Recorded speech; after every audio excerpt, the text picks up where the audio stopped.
ओम शांति। आज 8 दिसंबर 2025।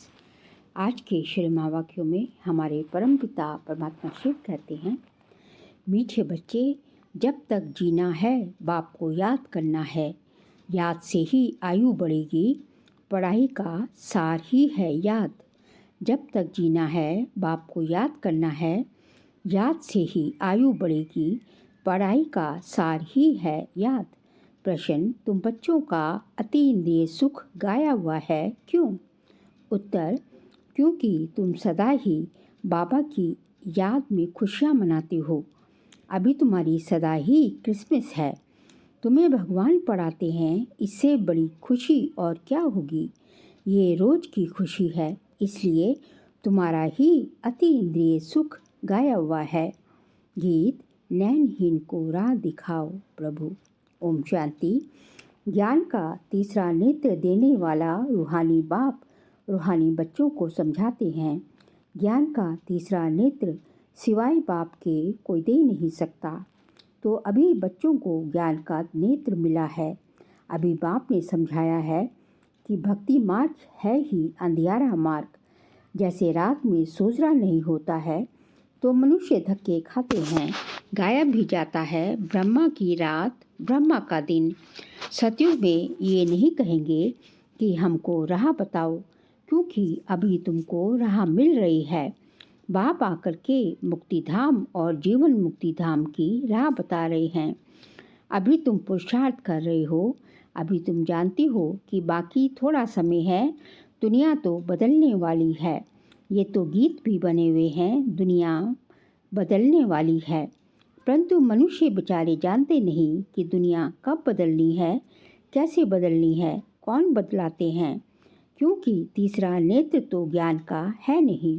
अभी तुम बच्चों को ये तीसरा नेत्र मिला है, जिससे तुम इस सृष्टि चक्र के आदि मध्य अंत को जान गए हो, और यही तुम्हारी बुद्धि में ज्ञान की स्क्रीन है।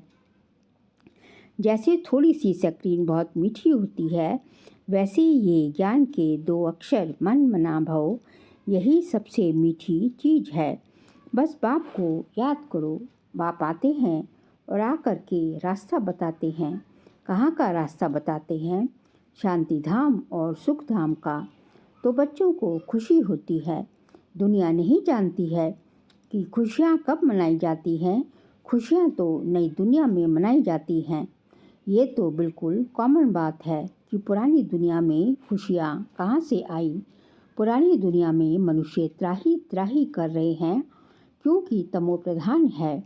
तमो प्रधान दुनिया में खुशियाँ कहाँ से आई। सतयुग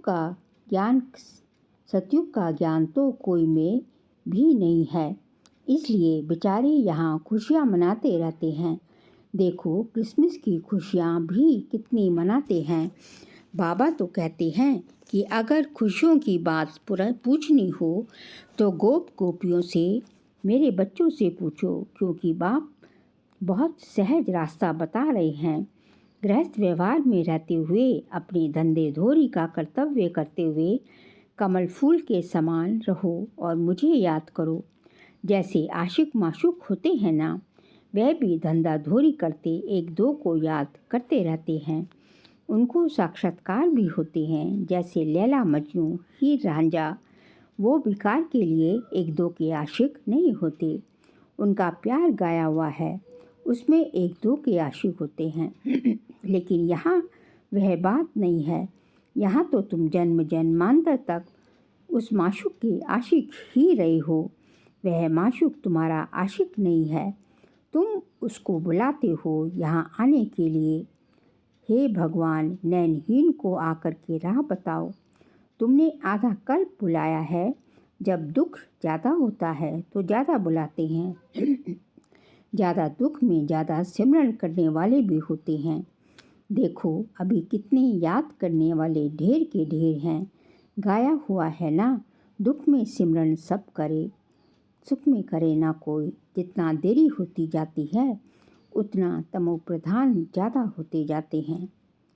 तो तुम चढ़ रहे हो, वह और ही उतर रहे हैं, क्योंकि जब तक विनाश हो तब तक तमोप्रधानता वृद्धि को पाती रहती है। दिन प्रतिदिन माया भी तमोप्रधान वृद्धि को पाती जाती है। इस समय बाप भी सर्वशक्तिमान है तो माया भी फिर सर्वशक्तिमान इस समय है, वह भी जबरदस्त है। तुम बच्चे इस समय ब्रह्मा मुख वंशावली ब्राह्मण कुलभूषण हो। तुम्हारा है सर्वोत्तम कुल, इसको कहा ही जाता है ऊंच ते ऊंच कुल। इस समय तुम्हारा ये जीवन अमूल्य है, इसलिए इस जीवन की संभाल भी करनी चाहिए, क्योंकि 5 विकारों के कारण शरीर की भी आयु तो कमती होती जाती है।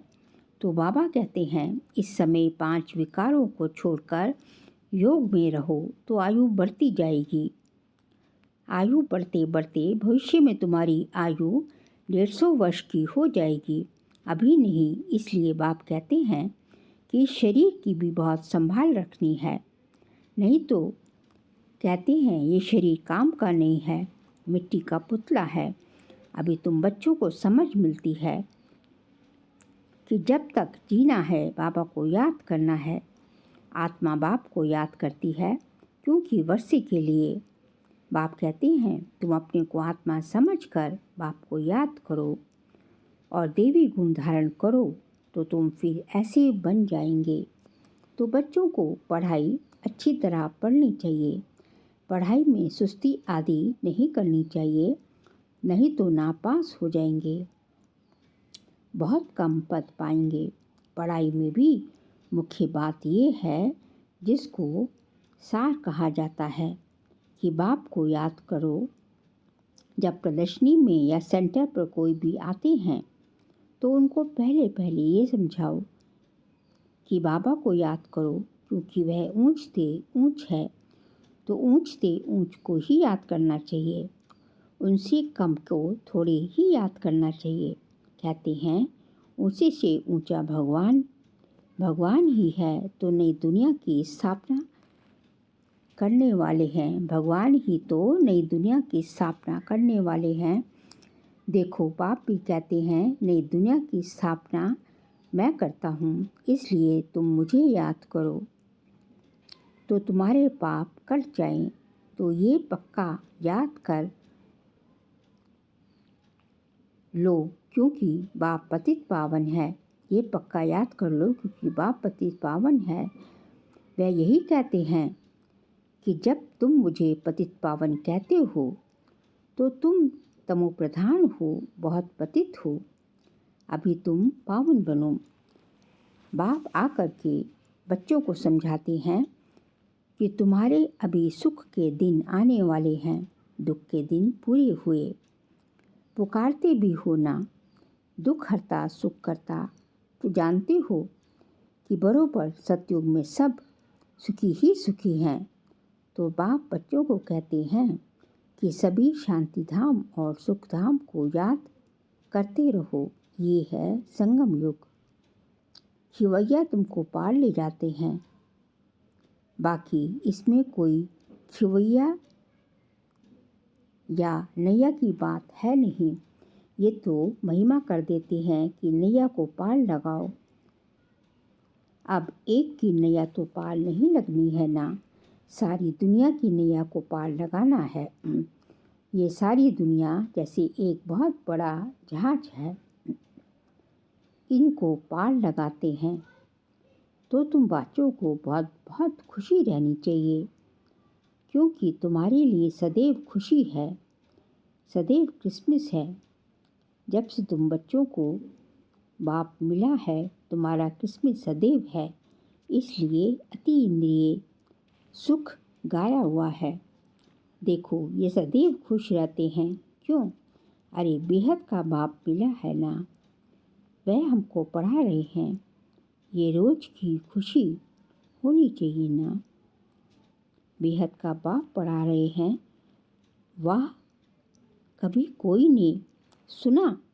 गीता में भी भगवान वाच है कि मैं तुमको राजयोग सिखलाता हूँ, जैसे वे लोग बैरिस्ट्री योग सर्जनरी योग सिखलाते हैं, मैं तुम बच्चों को राजयोग सिखाता हूँ। तुम यहाँ आते हो तो बरोबर राजयोग सीख कर पूरा करना चाहिए ना। भागंती तो नहीं हो जाना चाहिए। पढ़ना भी है तो धारणा भी अच्छी करनी है। टीचर पढ़ाते हैं धारणा करने के लिए। हर एक की अपनी अपनी बुद्धि होती है, किसकी उत्तम, किसकी मध्यम, किसकी कनिष्ठ। तो अपने से पूछना चाहिए कि मैं उत्तम हूँ, मध्यम हूँ या कनिष्ठ हूँ।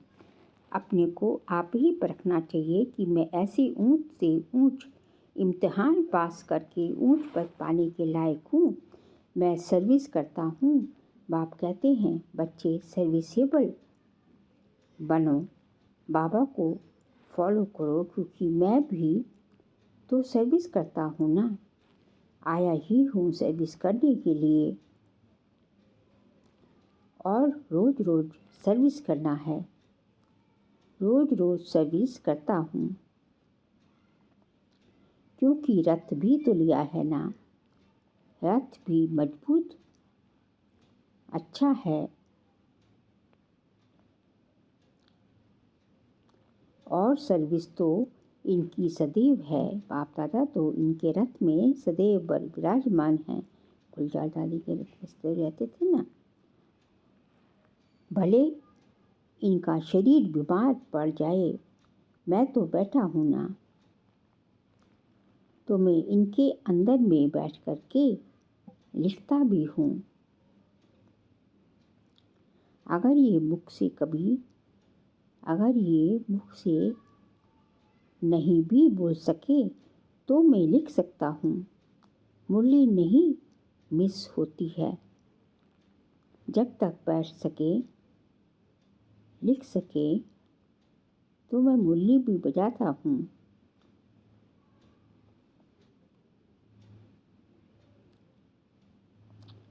बच्चों को लिख करके भेज देता हूँ, क्योंकि सर्विसेबल हूँ ना। बाप आ करके समझाते हैं कि तुम अपने को आत्मा समझ करके निश्चय बुद्धि हो करके सर्विस में लग जाओ। बाप की service on God fatherly service जैसे वह लिखते हैं और हिज मैजेस्टी सर्विस ऐसे वह लिखते हैं ऑन हिज मैजेस्टी सर्विस। तो तुम क्या कहेंगे? ये मैजेस्टी में इशू के बदले तो ये मैजेस्टी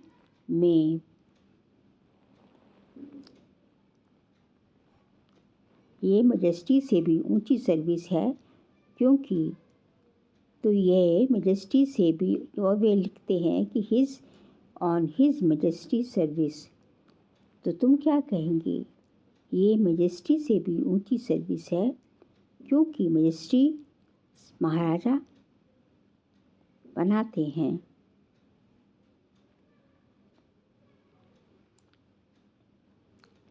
ये भी तुम समझ सकते हो कि बरोबर हम वर्ल्ड के मालिक बनते हैं। तुम बच्चों में जो अच्छी रीति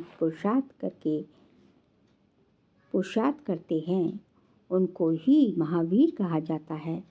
तो ये जांच करनी होती है कि कौन महावीर है। बाबा के डायरेक्शन पर चलते हैं, बाबा के डायरेक्शन पर चलते हैं। बाप समझाते हैं कि बच्चे अपने को आत्मा समझ बाप को याद करो।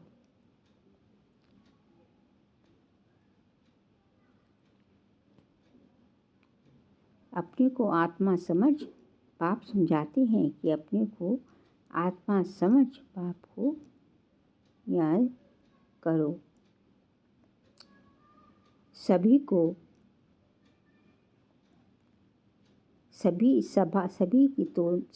नहीं दिखते हैं।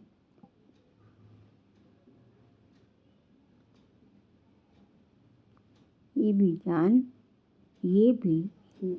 ज्ञान है। ये तो ज्ञान है कि शरीर बिगड़ कोई सुन ना सके, देख ना सके। तुम आत्मा के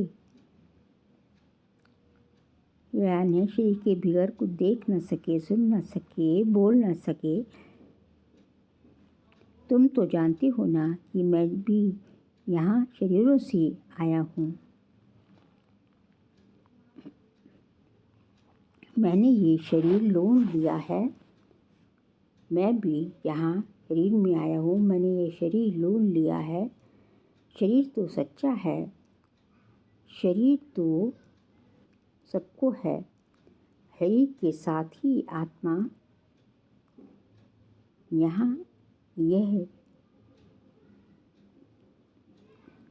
शरीर के साथ लोन लिया है।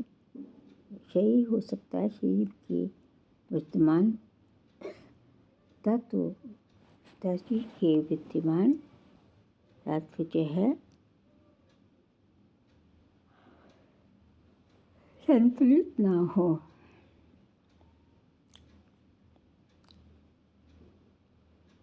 ये तो ज्ञान है कि शरीर कितना भी शरीर बिगड़ तो कोई सूर्य के अंग उपयोग ना कर सके।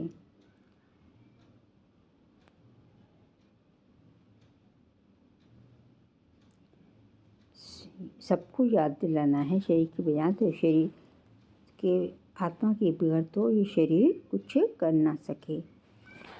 तो बाबा ने कहा कि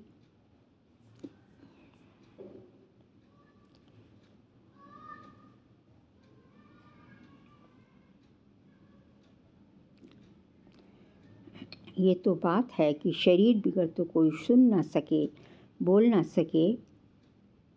तुम तो जानते हो ना कि मैं भी यहाँ शरीर में आता हूँ। मैंने ये लॉन्ग फूड लोन में लिया है।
मैंने ये शरीर लोन लिया है। शरीर तो सबको है, शरीर के साथ ही आत्मा ये पाठ बजाती है।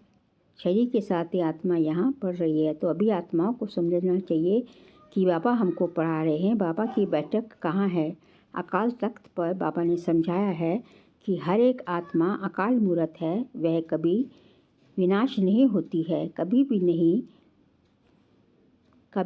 नहीं चलती, कटती, डूबती नहीं है, छोटी बड़ी नहीं होती है। शरीर छोटा बड़ा होता है।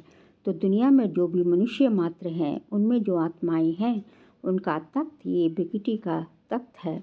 शरीर भिन्न भिन्न है, किसका अकाल तख्त पुरुष का तो किसका स्त्री का, किसका बच्चे का। तो जब भी किसको बात करो तो यही समझो कि हम आत्मा हैं। अपने भाई से बात करनी है। बाप का पैगाम देते हैं कि शिव बाबा को याद करो तो ये जो जंग लगी हुई है वह निकल जाए। जैसे सोने में एलॉय पड़ती है तो वैल्यू कम होती जाती है, इसी तरह जो है तुम्हारी भी वैल्यू कम हो गई है। अभी बिल्कुल ही वैल्यूलेस हो गई हैं। इसको दिवाला भी कहा जाता है।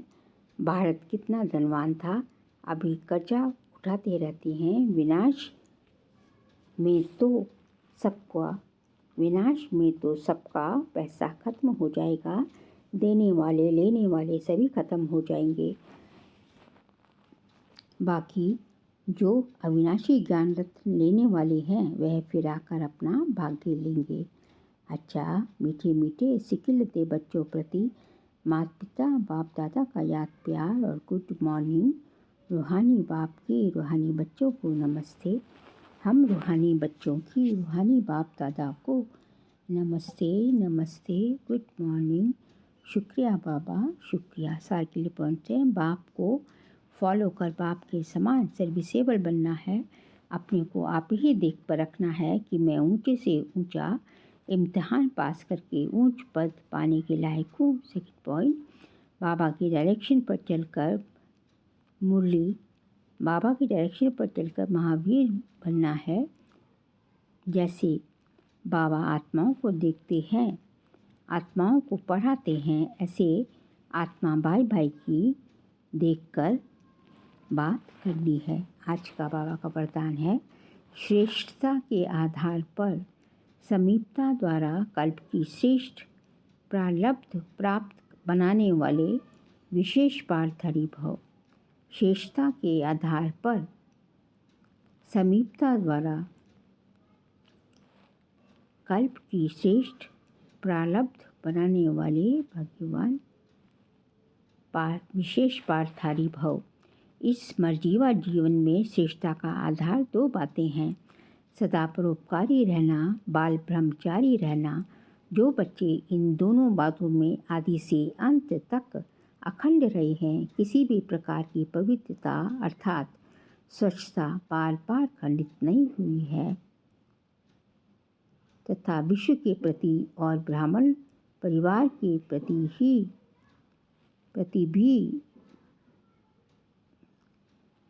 जो सदा उपकारी हैं, ऐसे विशेष पारधारी बाप दादा के सदा समीप रहते हैं और उनकी प्रारब्ध सारे वर्ल्ड के लिए श्रेष्ठ बन जाती है। स्लोगन है, संकल्प व्यर्थ हैं जो